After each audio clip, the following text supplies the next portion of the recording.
Microsoft స్థాపించి 50 సంవత్సరాలు 50వ వార్షికోత్సవం సందర్భంగా వాషింగ్టన్లోని ఆ కంపెనీ ప్రధాన కార్యాలయంలో వేడుకలు జరుగుతూ ఉన్నాయి. మైక్రోసాఫ్ట్ సీఈఓ సత్య నాదెల్లా, మాజీ సీఈఓలు స్టీవ్ బాల్మర్, బిల్ గేట్స్ వేదికపై కంపెనీ గురించి మాట్లాడుతూ ఉన్నారు. అప్పుడే సడన్గా ఓ మహిళ లేచింది. మీ అందరికీ సిగ్గుందా? మీరంతా కపట వ్యక్తులు. మీకు ఎంత ధైర్యం ఉంటే ఒకరి రక్తంతో ఈ వేడుకలు చేసుకుంటున్నారని ఆందోళన చేసింది. అక్కడంతా రచ్చరచ్చ చేసింది. ఆ మహిళ దెబ్బకి ఒక్కసారిగా షాక్ అయిపోయారు. ఘనంగా జరుగుతున్న వేడుకల్లో అనూహ్యంగా ఈ ఘటన చోటు చేసుకుంది.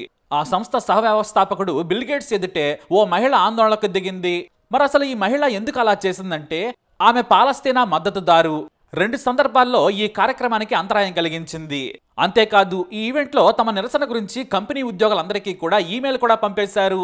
మైక్రోసాఫ్ట్ కంపెనీ కృత్రిమ మేధస్సు విభాగంలో ఏఐ సీఈఓ ముస్తఫా సులేమాన్ ప్రసంగిస్తూ ఉండగా, ముస్తఫా నీకు సిగ్గుండాలి అని అరుస్తూ ఓ మహిళ, ఆ మహిళ పేరు ఇబ్తిహాల్ అబోసాద్, ఆమె లేచి నడుచుకుంటూ వెళ్లిపోయారు. ఏఐ గురించి అతను చెబుతూ ఉండగానే, ఏఐను మంచి కోసం వినియోగిస్తున్నామని మీరు చెబుతున్నారు, కానీ గాజాపై దాడులకు ఇజ్రాయెల్ సైన్యానికి ఏఐ సాంకేతికతను అందించి 50,000 మంది మరణానికి కారణమైంది ఎవరు? మారణ హోమానికి మైక్రోసాఫ్ట్ సాయం చేసింది అని ఆరోపించారు.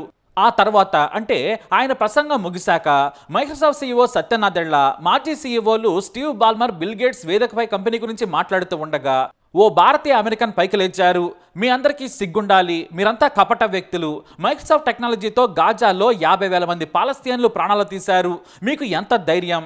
వారి రక్తంతో వేడుకలు చేసుకుంటున్నందుకు మీ అందరికీ సిగ్గుండాలి. ఇజ్రాయెల్తో సంబంధాలు తెంచుకోండి అని ఆమె గట్టిగా కేకలేశారు. ఆమె పేరు వానియా అగర్వాల్. ఆ తర్వాత ఆమెను భద్రతా సిబ్బంది బయటకు తీసుకెళ్లిపోయారు.